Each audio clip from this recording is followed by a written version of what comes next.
ঈশ্বৰৰ কথা নুশুনা জীৱ যিমান ধনৱন্ত বিদ্যাৱন্ত শ্ৰীমন্ত সম্পদশালী নহওক কিম্বা ঈশ্বৰৰ কথা নুশুনা জীৱ এই তিনিটা লেয়াৰৰ ভিতৰতে মধ্যাকৰ্ষণৰ ভিতৰতে অহা যোৱা কৰি থাকিব লাগিব। পুনৰপি জনমম পুনৰপি মৰণম, পুনৰপি জনমম পুনৰপি মৰণম। ধন টকা পইচা গাড়ী মটৰ পকা ঘৰ দুৱাৰ শিক্ষা বিদ্যাই আমাক জীৱক সৎগতি পোৱাত অৰিহণা যোগাব নোৱাৰে। গতিকে মলি কাপোৰখনত চাবোন চাৰ্ফ নিদিয়া পৰ্যন্ত যেনেকৈ তাৰ মলি আঁতৰ কৰিব নোৱাৰি, ঈশ্বৰৰ কথা নুশুনা পৰ্যন্ত আমাৰ জীৱৰ সংস্কাৰ হ'ব নোৱাৰে।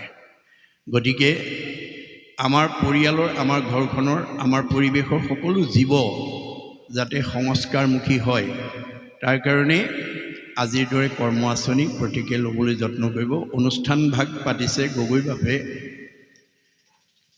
যদিও নাম প্ৰসংগ বা বৈকুণ্ঠৰ কল্পতৰু ভাগৱত শাস্ত্ৰ আলোচনা চক্ৰ পাতিছোঁ বুলি ভাবিছে বা কৈছে, আমাৰ বেদৰ মতে ভাগৱতৰ মতে আজি গগৈবাপে কলি যুগৰ এটা যজ্ঞ অনুষ্ঠিত কৰিছে। এইটো কলি যুগৰ যজ্ঞ বুলি কৈছে ভাগৱতে। মূত চিত্ৰ দিয়া যিটো কৰৈ কৰ্ম ধৰ্ম, তাৰ নাম যজ্ঞ সখী কৈলো ইটো মৰ্ম। এইটো এটা যজ্ঞ। কি যজ্ঞ? ভাগৱত যজ্ঞ, ভক্তি যজ্ঞ, নাম যজ্ঞ। এই যজ্ঞস্থলীলৈ আমন্ত্ৰিত যিসকল অতিথিবৰ্গ আহিছে, সেইসকলক সেৱা শুশ্ৰূষা কৰি আজিৰ যজ্ঞটো সৰ্বাংগ সুন্দৰ কৰিবৰ কাৰণে তেখেতৰ সমাজৰ, পৰিয়ালৰ, ওচৰ চুবুৰীয়া যিসকল বাপায়ে আহি কিছু সহায় সহযোগিতা কৰি দিছে বিভিন্ন দিশত, তেওঁলোকেও জীৱন সাৰ্থক হৈছে। আমাৰ বেদত কৈছে পৰু পকাৰায় ইদম শৰীৰম। ভগৱানে আমাক এই শৰীৰটো পৰৰ উপকাৰ কৰ্মত আত্মনিয়োগ কৰিবৰ কাৰণে দিছে। আপোনালোকে এনেধৰণৰ যজ্ঞস্থলীলৈ আমন্ত্ৰণ কৰিলে মনতে এনে ভাৱ লৈ আহিব যে মই অকণমান কিবা সহায় কৰি দিব পাৰোঁ নেকি। কৃষ্ণ কীৰ্তন নকৰিয়া ভৈলোহো বৰ্বৰ, ইটো হস্ত বাহু মিছা মৃতক হবৰ। এই হাতকেইখনে অকণমান কাৰোবাক সহায় কৰি দিব পৰা শক্তি থকা স্বত্তেও যদি তাক প্ৰয়োগ কৰিব নাজানে, তেতিয়া মৰা হাতকেইটাহে ভাৰ বোৱা বুলি কৈছে। গতিকে আমি এই শৰীৰটো যাতে পৰৰ উপকাৰ কৰ্মত আত্মনিয়োগ কৰি আমি জন্ম জন্মান্তৰ কাৰণে পুণ্য সঞ্চয় কৰিব পাৰোঁ, তাৰ কাৰণে ভাগৱতে আমাক সুন্দৰকৈ জীৱনশৈলীৰ কথা নিৰ্দেশনা দিছে। আজি ভাগৱতৰ প্ৰাৰম্ভণিতে পাঠকে প্ৰথম স্কন্ধ ভাগৱতৰ মংগলাচৰণৰ কেইফাঁকিমান পদ গাই লৈছে। কিয়?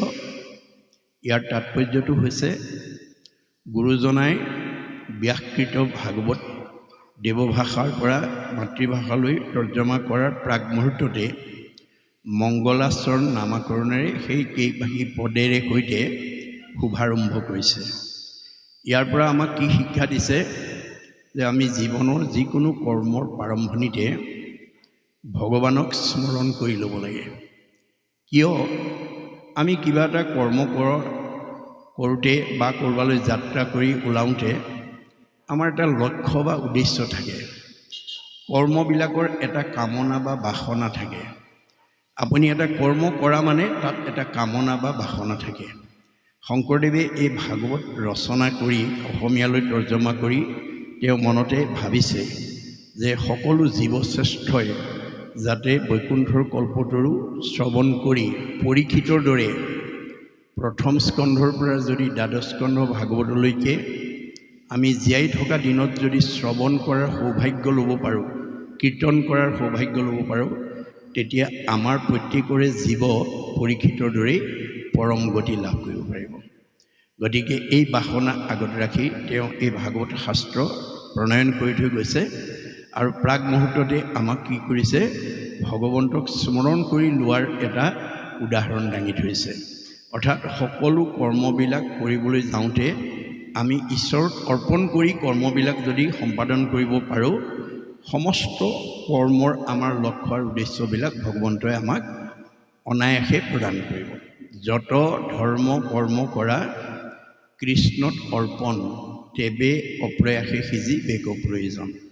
যে আমি সকলো কৰ্ম যদি ঈশ্বৰত অৰ্পণ কৰিব পৰা যায়, তেতিয়া আমাৰ সেই কৰ্মৰ প্ৰয়োজনীয়তাটো ভগৱন্তই অতি আয়াসতে আমাক সাধন কৰি দিব। আপোনাৰ স্কুললৈ ল'ৰা ছোৱালীকেইটা বিদ্যালয়লৈ মহাবিদ্যালয়লৈ বা কোনো কৰ্মস্থানলৈ কোনোবা যাত্ৰা কৰি ওলাইছে, জ্যেষ্ঠসকলে তেওঁলোকক সৰুৰ পৰাই পৰামৰ্শ দিব লাগে। তুমি কৃষ্ণ বুলি যোৱা, ৰাম বুলি কৈ যোৱা, হৰি বুলি কৈ যোৱা। ককাক আইতাক যদি বহি আছে সেৱা এটা কৰি যোৱা।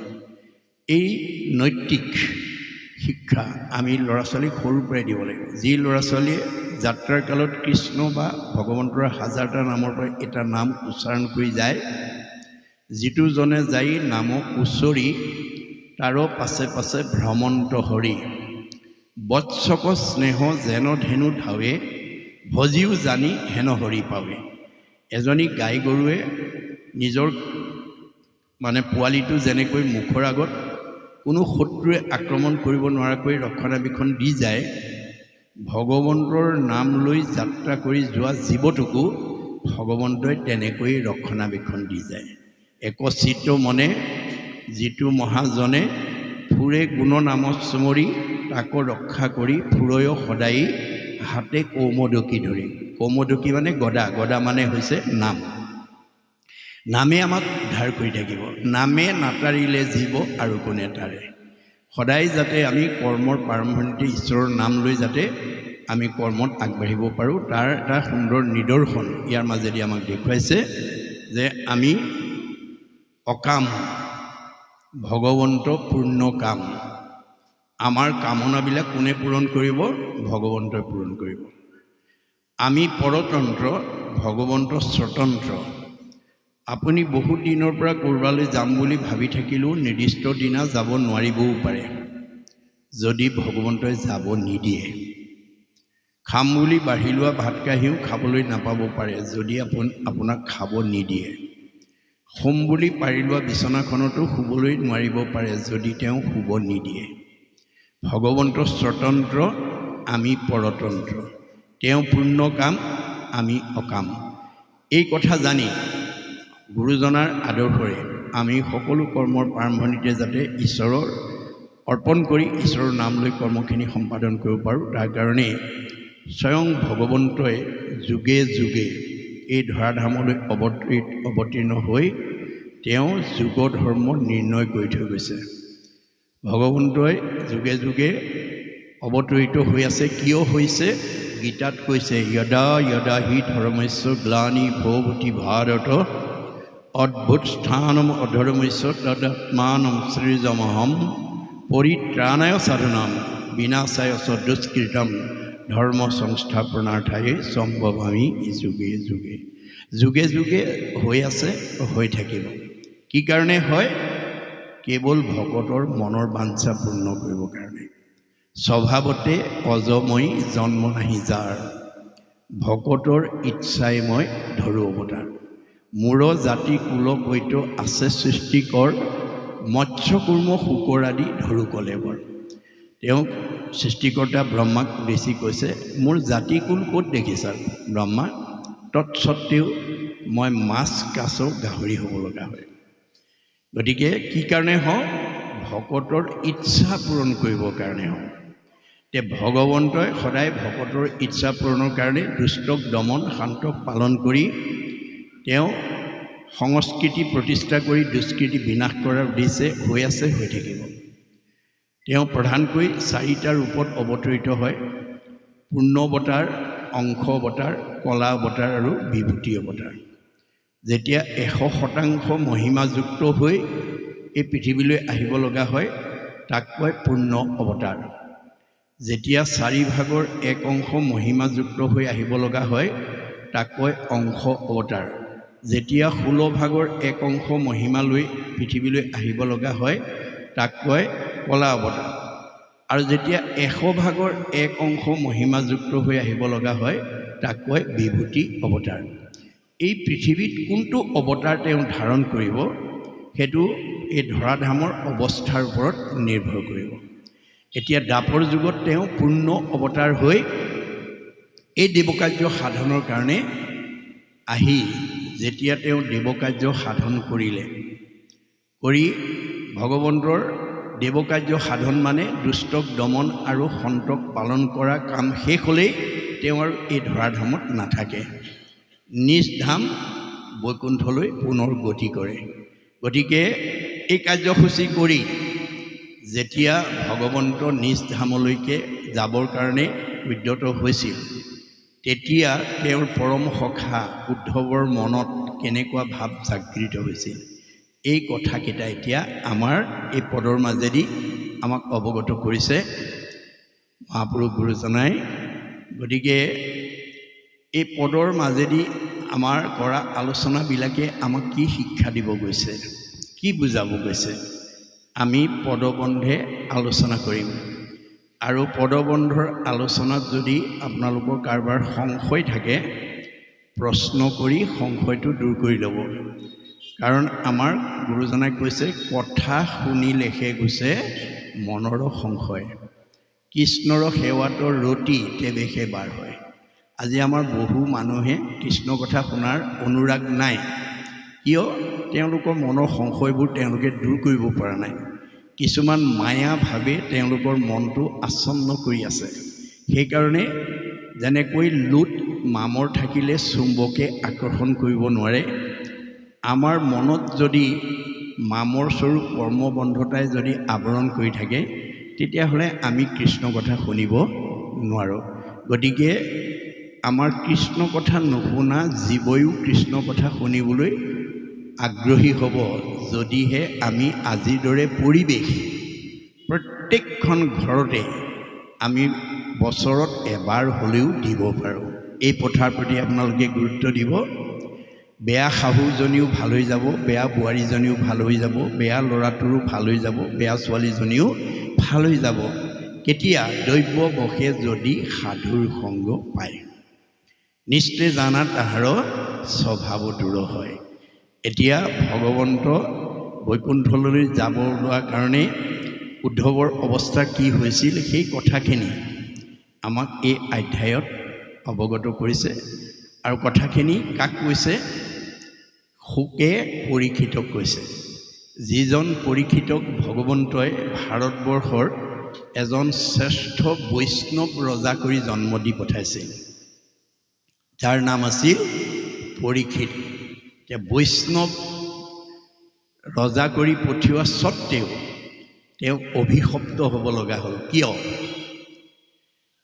অৰ্থাৎ আজি আপোনালোকৰ বেতবাৰী ২ নম্বৰ কোঁৱৰ গাঁৱৰ বসবাস কৰি থকা বহু গৃহস্থীক গাঁওখনৰ ভিতৰত ভগৱন্তই হয়তো কাৰোবাক আটাইতকৈ ধনী কৰি পঠিয়াইছে, কাৰোবাক হয়তো আটাইতকৈ বিদ্যাৱন্ত কৰি পঠিয়াইছে, কাৰোবাক হয়তো আটাইতকৈ সম্পদশালী কৰি পঠিয়াইছে, কাৰোবাক হয়তো আটাইতকৈ বুদ্ধিমন্ত কৰি পঠিয়াইছে, কাৰোবাক হয়তো আটাইতকৈ জ্ঞানৱন্ত কৰি পঠিয়াইছে। আপোনালোকৰ গাঁৱৰ মানুহেহে জানিব গাঁওখনৰ ভিতৰত আটাইতকৈ ধনী মানুহ কোন ঘৰ, আটাইতকৈ বিদ্যাৱন্ত কোন, আটাইতকৈ সম্পদশালী কোন, আটাইতকৈ জ্ঞানী বা বুদ্ধিমন্ত কোন, ইত্যাদি ইত্যাদি। আপোনাক যে গাঁওখনৰ ভিতৰত আনতকৈ এটা ওপৰঞ্চি প্ৰতিভা দি পঠিয়াইছে, ভগৱন্তই তাৰ পৰা কি বিচাৰিছে? ভগৱন্তই কৈছে, মই যিটো প্ৰতিভা দিছোঁ তোমাক, মোৰ কামত ব্যৱহাৰ কৰিবলৈ শিকিবা। মই মানে তৃণমূল এটা আত্মা, মই মানে পৰিয়াল, মই মানে সমাজ, মই মানে অনুষ্ঠান, মই মানে প্ৰতিষ্ঠান, মই মানে দল, মই মানে সংগঠন, মই মানে জড়জগত, মই মানে জীৱজগত, মই মানে নিখিল জগত। অহমে বাস্যমে অগ্ৰে ন অন্যৎসৎ অসৎ পৰম প্ৰচ্ছাত অহম যো এইতৈছ যো অৱশিষ্টতে শস্য অহম। আদিত মই, মধ্যত মই, শেষত ময়েই থাকিম। তুমি দেখা জগতখন মিছা, জগত মিথ্যা, ব্ৰহ্ম সত্য, ব্ৰহ্মহে সঁচা। ব্ৰহ্ম কি? জীৱ ব্ৰহ্ম এব কেৱলম, জীৱই ব্ৰহ্ম। এটা আত্মাৰ পৰা বিশ্ব ব্ৰহ্মাণ্ডৰ উপকাৰৰ কামত ভগৱন্তই দিয়া প্ৰতিভাটো যাতে আমি প্ৰয়োগ কৰিবলৈ শিকিব লাগিব। আপুনি গাঁওখনৰ ধনী মানুহ হৈ যদি দুখীয়া মানুহক তাচিল্য কৰে, অৱহেলা কৰে, মনত দুখ পোৱাকৈ কথা কয়, আপুনিও পৰীক্ষিতৰ দৰে অভিশপ্ত হৈ যাব লাগিব। পৰীক্ষিতক ভগৱন্তই বৈষ্ণৱ ৰজা কৰি পঠাইছিলে। বৈষ্ণৱৰ বৈশিষ্ট্য কি? সাধুৰ সেৱা নাম ধৰ্ম কৰিবেক সাৰ। বৈষ্ণৱ বোলয় এহি তত্ত্ব আছে যাৰ। সাধুৰ প্ৰতি যাৰ শ্ৰদ্ধা আছে, ভকত বৈষ্ণৱৰ প্ৰতি যাৰ শ্ৰদ্ধা আছে, নামৰ প্ৰতি যাৰ আস্থা আছে, তেনে গুণবিশিষ্ট ব্যক্তিজন ডেকা ল'ৰাই হওক, গাভৰু ছোৱালী হওক, বোৱাৰীয়ে হওক, শাহুৱে হওক, পিতৃয়ে হওক, মাতৃয়ে হওক, এই গুণবিশিষ্টজনক শাস্ত্ৰই বৈষ্ণৱ বুলি কৈছে। আৰু বৈষ্ণৱ গুণসম্পন্ন ব্যক্তিয়ে এনেধৰণে সমাজত ঈশ্বৰৰ কথা শুনিবৰ কাৰণে নাম প্ৰসংগত, পাঠ প্ৰসংগত, ধৰ্মালোচনী সভাত, ভাগৱত আলোচনা চক্ৰত বহাৰ লগে লগে বৈষ্ণৱ গুণসম্পন্ন ব্যক্তিয়ে গ্ৰাম্য কথা নাপাতে, বিষয়ৰ কথা নাপাতে, ধন টকা পইচাৰ কথা নাপাতে, পৰিয়ালৰ কথা নাপাতে। কি কৰিব? বৃথা বাক্য নবুলিব, নামাতিব মিছা। কৃষ্ণ কথা শুনিবলৈ কৰিবেক ইচ্ছা। বৈষ্ণৱ গুণসম্পন্ন ব্যক্তিয়ে সদায় কৃষ্ণ এটা কথা শুনি কেনেকৈ জীৱনটো সাৰ্থক কৰিব পাৰোঁ, জীয়াই থাকোঁতে শান্তি আৰু মৰিলে সদ্গতি লাভ কৰিব পাৰোঁ, তাৰ কাৰণে সদায় অনুৰাগী হৈ থাকে। এনে আৰু কি কৰে? নকৰিব প্ৰাণী হিংসা, মনে একোজন, সদায়ে চিন্তিব মাত্ৰ কৃষ্ণৰ চৰণ। বৈষ্ণৱ গুণসম্পন্ন ব্যক্তিয়ে প্ৰাণী হিংসা নকৰে, কাৰণ যত দেখা ভূত প্ৰাণী সবাহাকে বিষ্ণু মানি, হিংসা এৰি কৰা উপকাৰ। ভগৱন্ত সকলোতে আত্মাৰূপে বিৰাজমান কৰি আছে। কৰ্মফলে কুকুৰ চিগাৰিল গদৰ্ভৰু আত্মাৰাম। কৰ্মদোষত কুকুৰ শিয়াল হৈ আছে। আমিও যদি ভাগৱতৰ দৰ্শন নাজানো, আমি আজি মানুহ জন্ম হৈ পৰজন্মত আমি কুকুৰৰ জন্ম ল'বলগীয়া হ'ব পাৰে।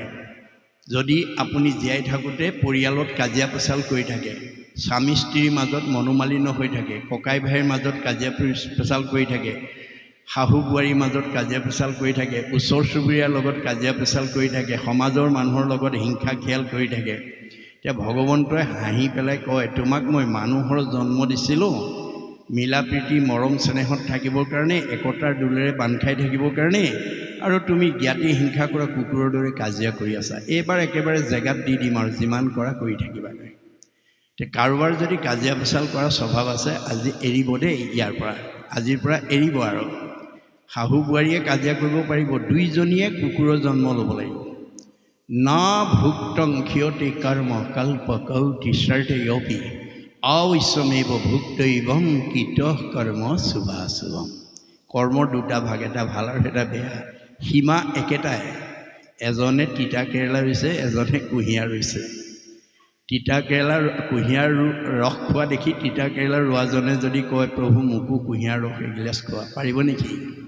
নোৱাৰিব। তেওঁ ৰুওঁতেই তিতা কেৰেলা ৰুইছে, গতিকে তেওঁ তিতাই খাব লাগিব। আপুনি জীয়াই থাকোঁতেই মানুহৰ লগত কাজিয়া পেচাল কৰি থাকে, হিংসা খিয়াল কৰি থাকে, জীৱক হিংসা কৰি থাকে, আপুনি বেয়া জন্মই ল'ব লাগিব, তললৈ যাব, আপুনি ওপৰলৈ যাব নোৱাৰে।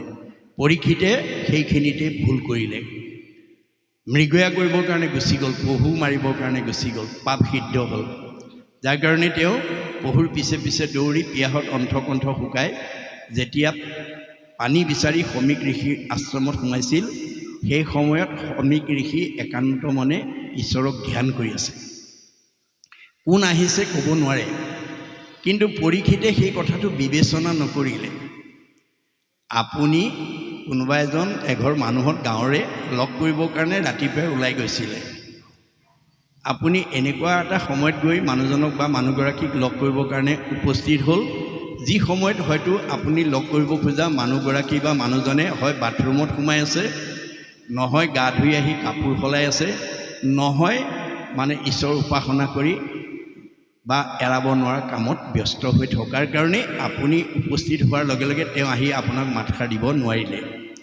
সেই বুলি আপুনি বিবেচনা নকৰাকৈ এওঁ মোক অৱজ্ঞা কৰিছে, এওঁ মোক মান্যতা দিয়া নাই বুলি যদি গালি শপনি পাৰি গুচি যায়, আপুনিও পৰীক্ষিতৰ দৰে অভিশপ্ত হ'ব লাগিব। মনত ৰাখিব কথাটো। বিবেচনা নকৰাকৈ কেতিয়াও আমি কাকো দোষাৰোপ কৰাটো উচিত নহয়। পৰীক্ষিতে বিবেচনা নকৰাকৈ শ্ৰমিকক দোষাৰোপ কৰি খঙত একো নাই হৈ ধনুৰাগেৰে মৰাসাপ আনি ডিঙিত মেৰিয়াই গুচি গ'ল। খবৰটো খেলি থকা পুত্ৰ শৃংগীমুনি কাণত পৰাৰ লগে লগে দৌৰি আহি দেখা পালে, হয়, দেউতাকৰ ডিঙিত কোনোবাই মৰাসাপ মাৰি থৈ গৈছে। তেওঁ খঙত একো নাই হৈ অভিশাপ দি দিলে, মোৰ দেউতাৰ ডিঙিত যোনে এনেকৈ সাপ মাৰিছে এই তক্ষকে তেওঁক 7 দিনত দংশন কৰি মাৰিব। খবৰটো লগৰীয়াৰ মুখে পৰীক্ষিতৰ কৰ্ণগোচৰ হোৱাৰ লগে লগে পৰীক্ষিত মৃত্যুৰ ভয়ত ভীতিগ্ৰস্ত হৈ গ'ল। মই অভিশপ্ত হ'লোঁ, মোক 7 দিনত তক্ষকে দংশন কৰিব, মোৰ মৃত্যু অনিবাৰ্য। পুতেক জন্মেজয়ক মাতি আনি অৱগত কৰিলে, বোপাই মই অভিশপ্ত হ'লোঁ, মোক 7 দিনত তক্ষকে দংশন কৰিব, মোৰ মৃত্যু অনিবাৰ্য। এই সপ্তদ্বীপা পৃথিৱী পৰিচালনাৰ দায়িত্ব মই তোমাৰ ওপৰত অৰ্পণ কৰিলোঁ আৰু মই কিবা প্ৰকাৰে তক্ষকৰ দংশনৰ পৰা নিজক উদ্ধাৰ কৰিব পাৰোঁ নেকি উপায় বিচাৰি যাওঁ। এই বুলি ক'ত গ'ল? গংগাৰ পাৰত গৈ আশ্ৰয় ল'লেগৈ। পৰীক্ষিতে যদি মৃত্যুৰ হাতৰ পৰা, কালৰ হাতৰ পৰা, মানে তক্ষকৰ হাতৰ পৰা নিজক বচাবৰ কাৰণে যদি গংগাৰ আশ্ৰয় ল'ব লাগে, আপুনি মই ল'ব লাগে নে নালাগে? আৰু আজি আমি লৈছোঁ নে নাই এই কথাটো আপোনালোক প্ৰত্যেকেই অনুভৱ কৰিব লাগিব। বাহিৰত গংগা, গয়া, কাশী তীৰ্থ দেখাইছে, আধ্যাত্মিক গংগা হৈছে কি? নামেই গংগা। আজি আমি সকলো নামৰ আশ্ৰয়ত বহিছোঁ দেই। নামে নাটাৰিলে জীৱ আৰু কোনে তাৰে। নামে নাটাৰিলে আমাৰ জীৱক তৰণৰ বিকল্প আৰু নাই। খবৰটো পোৱাৰ লগে লগে ৰাজ্যৰ দেৱঋষি, ৰাজঋষি, ব্ৰহ্মঋষি, ঋতিজকে প্ৰমুখ্য কৰি গণ্যমান্যসকল আহি পৰীক্ষিতৰ সন্মুখত সমবেত হ'ল। এই কথাটোৱে আমাক কি শিক্ষা দিছে? 2 number Betbari, 2 number Betbari 2 number Konwar গাঁৱত চাৰিসীমাত বিভিন্ন জাতি জনগোষ্ঠী, বিভিন্ন পৰিয়াল, বিভিন্ন বংশ, বিভিন্ন সমাজৰ লোকে বসবাস কৰি থাকিব পাৰে। ধৰ্মৰ ভিন্নতা থাকিব পাৰে, জাতিৰ ভিন্নতা থাকিব পাৰে, পৰিয়ালৰ ভিন্নতা থাকিব পাৰে, সমাজৰ ভিন্নতা থাকিব পাৰে, কিন্তু আত্মাৰ ভিন্নতা নাই। আমি এই পৃথিৱীত যিমানবিলাক জীৱশ্ৰেষ্ঠ মানুহ বাস কৰি আছোঁ, সকলো ঈশ্বৰৰ অংশ। তোমাৰে সেই অংশ আমি যত জীৱজাত। আত্মা দৃষ্টিত আমি সকলো একেখন ঘৰৰ পৰা আহিছোঁ আৰু একেখন ঘৰলৈকে যাম। আত্মা দৃষ্টিত আমাৰ মাজত কোনো পাৰ্থক্য নাই। এই আধ্যাত্মিক দিশেৰে আমাৰ গাঁওখনত, আমাৰ সমাজখনত, আমাৰ পৰিৱেশত কাৰোবাৰ বিপদ আপদ হ'লে খবৰ এটা লোৱাটো আমাৰ মানৱীয় ধৰ্ম। এই কামটো আপোনালোকে কেতিয়াও ভুলতো নকৰাকৈ নাথাকিব। এই আমাৰ সমাজৰ নহয়, আমাৰ বংশৰ নহয়, আমাৰ জাতিৰ নহয় বুলি যাতে আপোনালোকে বিপদৰ সময়ত খবৰ এটা নোলোৱাকৈ নাথাকিব। গতিকে খবৰটো লোৱাটো আধ্যাত্মিক জ্ঞান সম্পন্ন লোকৰ ক্ষেত্ৰতহে প্ৰযোজ্য হ'ব। পৰীক্ষিতৰ সন্মুখত যেতিয়া সকলো দেৱঋষি, ৰাজঋষি, ব্ৰহ্মঋষি, ঋতিজকে প্ৰমুখ্য কৰি গণ্যমান্যসকল মৃত্যুৰ আগমুহূৰ্তত আহি সমবেত হ'ল, পৰীক্ষিতে কি পালে? সাহস পালে, প্ৰেৰণা পালে আৰু লগে লগে প্ৰশ্ন কৰিলে, কোৱা দেৱঋষি, কোৱা ৰাজঋষি, কোৱা ব্ৰহ্মঋষি, কোৱা ঋতিজক, কোৱা গণ্যমান্যসকল, মই কি কৰিলে তক্ষকৰ দংশনৰ পৰা নিজক উদ্ধাৰ কৰিব পাৰিম?